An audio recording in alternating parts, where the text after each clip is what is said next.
Hello everyone, आज के lecture में हम डिस्कस करेंगे एनसीईआरटी चैप्टर इलास्टिसिटी का क्वेश्चन नंबर 12। तो आइए डिस्कस करते हैं क्वेश्चन नंबर 12 को।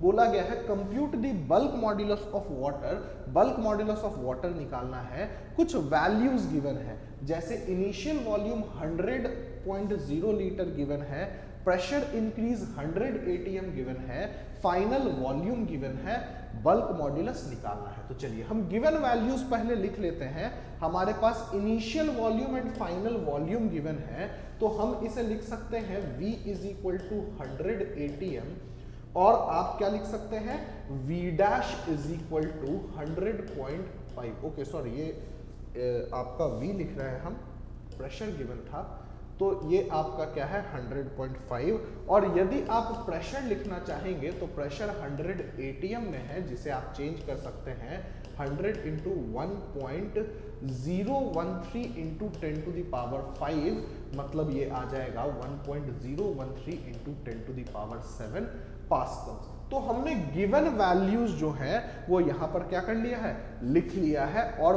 वॉल्यूम जो है वो लीटर में गिवन है, मीटर क्यूब में गिवन नहीं है।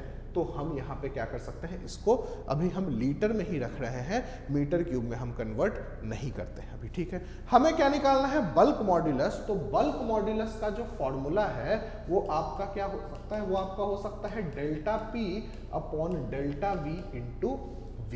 ठीक है, क्या हो सकता है, delta P upon delta V into V।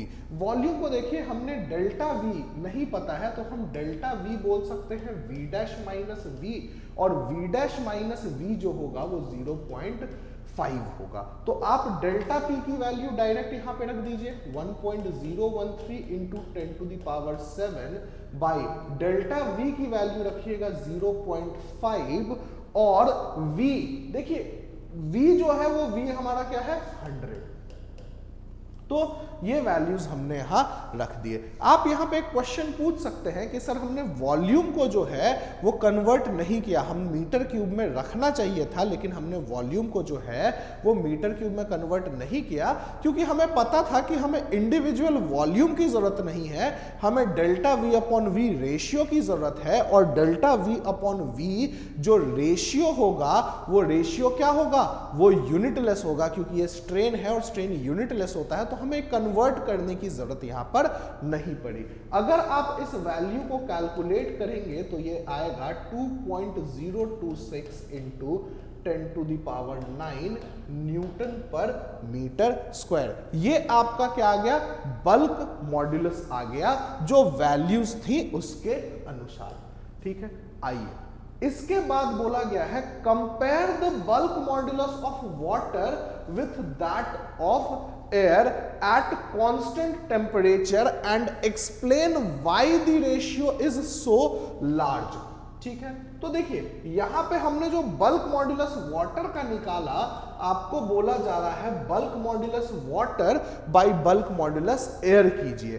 तो जब आप बल्क मॉड्यूलस ऑफ वाटर का तो आपने निकाल लिया है 2.026 इंटू 10 टू द पावर 9, और बल्क मॉड्यूलस जो एयर का होता है वो approximately 1 into 10 to the power 5 होता है। अगर आप इसे देखेंगे तो ये आ रहा है 2.026 इंटू 10 टू द पावर 4।